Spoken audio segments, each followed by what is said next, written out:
გამარჯობათ, ჩემო გამომწერებო. ეს გახლავთ ვიდეო თქვენთვის. რას გეტყოდათ ადამიანი რომ შეეძლოს. ვინც გსურთ ის ჩაიფიქრეთ, ვინც გაინტერესებთ დაუშვათ რას ფიქრობს თქვენზე, რისი თქმა სურს და არ გეუბნებათ. აი ასეთი ადამიანი თუ არსებობს თქვენ სივრცეში, თქვენი აზრით პირადად რომ ვერ გიბედავთ დაუშვათ ან უბრალოდ არ სურს გულწრფელად თქვენთან საუბარი, ჩაიფიქრეთ აი ასეთი პიროვნება. და ნახოთ. პირველ რიგში ნახოთ რა ხდება თქვენს შორის ახლა, რომ მიხვდეთ ეს გაშლა კონკრეტულად გეხებათ თუ არა თქვენ და თქვენს სიტუაციას. ნახოთ რა ხდება ახლა თქვენსა და იმ ადამიანს შორის, ვინც უკვე ჩაიფიქრეთ და ვის სახელსაც ამბობთ გულში.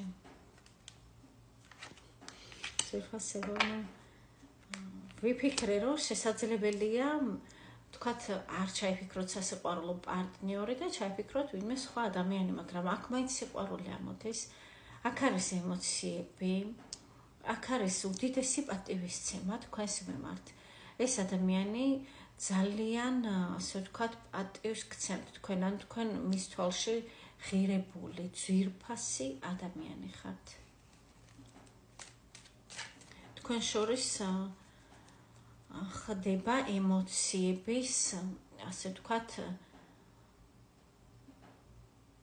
უბრალოდ თქვენ შორის არის უნაზესი ემოცია, მოდი ასე ვიტყვი.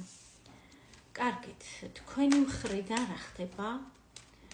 მასთან თქვენი მხრიდან რა დამოკიდებულება იმ ადამიანთან, ვინც ჩაიფიქრეთ და მისი მხრიდან რა დამოკიდებულებაშია ის თქვენს მიმართ. ესე იგი, თქვენი მხრიდან არის, რომ თქვენ ძალიან გსიამოვნებთ მასთან ყოფნა, თქვენ თავს გრძნობთ სინქროში, აი თქვენ მიგაჩნიათ, რომ ეს არის თქვენი ადამიანი, ის თქვენ გიგებთ, თქვენ მას უგებთ, თავს ხალისიანად გრძნობთ მასთან, ძალიან კომფორტულია და ძალიან სასიამოვნო მის გარემოცვაში, ასე ვთქვათ, თქვენი ყოფნა. თქვენგან არის ესეთი დამოკიდებულება და მისგან არის რაღაც ნოსტალგია, რაღაც მონატრება, მას თქვენ ინატრებით, რა ვიცი, ესეთი სიგნიფიკატორია მოვიდა ჯერფასებო, აი გაჩვენებთ. ეს არის 6-იანი თასი, ვინც ერკვევით, ასე ვთქვათ, ტაროს არკანებში დაადასტურებთ, რომ ეს არის მონატრება, ეს არის სიყვარული, ეს არის ის, რომ ადამიანს სურს თქვენ გაგახაროთ, გნახოთ და აქედან გამომდინარე ლოგიკურად ვასკვნით, რომ ეს არის მონატრება. თუ ეს ხდება მართლაც თქვენ შორის, განაგრძეთ ნახვა. თუ სრულიად სხვა სიტუაციაში ხართ, რა თქმა უნდა, არ არის ეს ვიდეო თქვენზე. და ასკროლეთ. ნახოთ მთავარი კითხვა.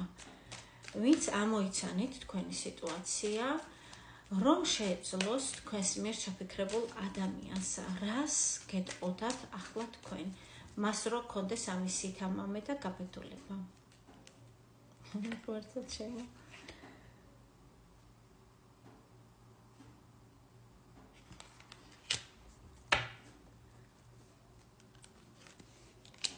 ეხლა ვეცვიფასება, ესე იგი, უმრავლესობა შემთხვევაში აი ძალიან ცოტა კომიკური სიტუაციაა. ეს ადამიანი ფიქრობს, რომ თქვენ რაღაც გავლენა მოახდინეთ მასზე. ეს შესაძლებელია იყოს მაგიური ჩარევა, რაღაცა ზებუნებრივი. ესე იგი, თქვენ მის გონებაში ხართ, ცხოვრობთ მის გონებაში, ის თქვენ გედავებათ, ის თქვენ გებრძვით. რაღაც არის ისეთი, რაც ესე იგი ვერ ვიტყვი, რომ მას არ მოსწონს, უბრალოდ რატომღაც აღიზიანებს და თავის გონებაში თითქოს გეჩხუბებათ, თითქოს რაღაც კონკურენციას გიწევთ და ასევე მას მიაჩნია, რომ თქვენს გამო არის კონკურენციაში ჩაბმული სხვა ადამიანები. ისე იგი თქვენ ყავთ ბევრი თაყვანისმცემლები, ის რო შეეძლოს ამას გეტყოდათ, რომ თქვათ მას აქვს თქვენს მიმართ გრძნობა, მაგრამ ის ფიქრობს, რომ კიდევ არიან სხვები, ვისაც ასევე აქვთ თქვენს მიმართ გრძნობები. და ის მზად არის კონკურენციაში ჩასაბმელად და მას მიაჩნია, რომ თვითონ არის უკონკურენტო. თვითონ მას ვერავინ ვერ დაამარცხებს, აი რაღაც ასე მიაჩნია, მას ენერგიას აძლევს უფრო ბნელი ძალები, მისი აზრით, ის უფრო რაღაც სხვა ქარიზმით არის შემკული, აქ უფრო ჩართული არის რაღაცა სხვა მიმართულების, ასე ვთქვათ, აზროვნება, ამიტომ ის არის უკონკურენტო. დიახ, და თქვენ მასზე, ასე ვთქვათ, მოახდინეთ ასეთ ადამიანზე, რომელიც არის საერთოდ ზოგადად ნებისმიერ ურთიერთობაში უძლეველი, თქვენ შეძელით და შეაღწიეთ მის გონებაში. ამას ფიქრობს და ამას გეტყოდათ, რომ შეეძლოს. კიდე რას გეტყოდათ ამის გარდა? მართლაც აი ერთი მეორეზე ესეთი არკანები ამოდის, რომ სათქმელი ნამდვილად აქვს ამ ადამიანს,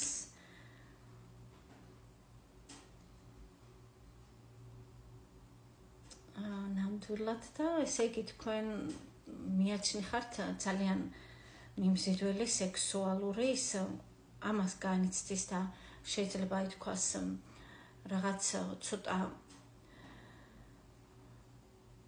კიდევაც ეჭვიანობს ამ ყველაფერთან დაკავშირებით.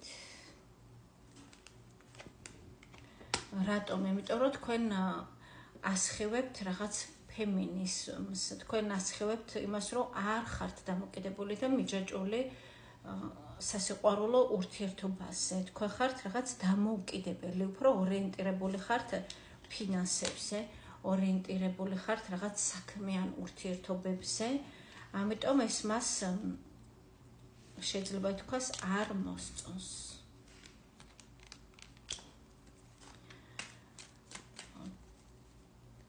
კიდევ რას გეტყოდათ, რომ შეეძლოს?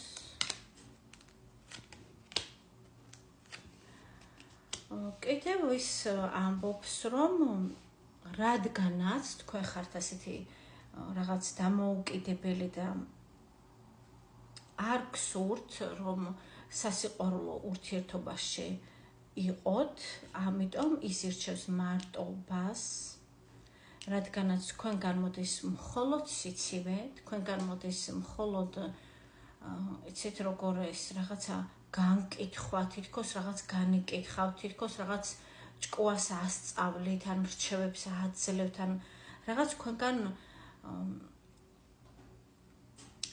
ცოტა ესეთი ენერგიები მოდის მისი აზრით, რომ ის ფიქრობს განმარტოვდეს, მოიფიქროს კარგად, ნაბიჯები როგორ გადმოდგას თქვენსკენ, რომ თქვენ, ასე ვთქვათ, ცოტა მაინც მოგიახლოვდეთ. კიდე რას გეტყოდათ? კიდევ გეტყოდათ, რომ ემოცია ნამდვილად აქვს თქვენს მიმართ. უბრალოდ შესაძლებელია ის არის შორს, დროებით ალბათ სადღაც იმყოფება, ელოდება ის, რას ელოდება, განიცდის რაღაცას, ელოდება, როდის დატოვებს კომფორტის ზონას, როდის დატოვებს იმ ადგილს, სადაც ახლა ის იმყოფება და როდის გახდება სტაბილური პარტნიორი თქვენთვის. ჯერჯერობით ის პრიორიტეტებს იცავს თავის საკუთარს და ინარჩუნებს გულგრილობას, ინარჩუნებს იმისთვის, რომ იყოს დაბალანსებული, ასე ვთქვათ, მშვიდად და მოგვიანებით გადავა მოქმედებაზე, მოგვიანებით ის მოვა თქვენთან, რათა ასე ვთქვათ, გაღელვოთ რაღაც ასე ამოდის ძვირფასებო.